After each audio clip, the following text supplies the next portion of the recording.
জুলাই সনদের খসড়ায় শতভাগ একমত বিএনপি। দাওয়াত পাননি ঘোষণাপত্রের অনুষ্ঠানে জানালেন সালাউদ্দিন আহমেদ।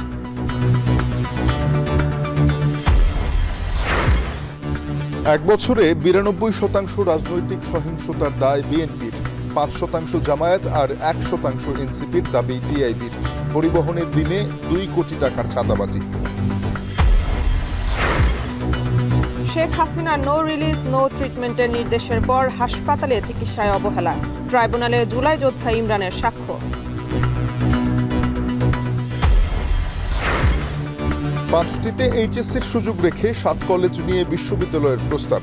৪০% ক্লাস অনলাইনে, ৬০% সশরীরে। কম দামে গরু দেওয়ার লোভ দেখিয়ে বিএসএফের হাতে বাংলাদেশিদের তুলে দিচ্ছে ভারতীয় নাগরিকরা। অভিযোগ চাঁপাইনবাবগঞ্জের সীমান্তবাসীর।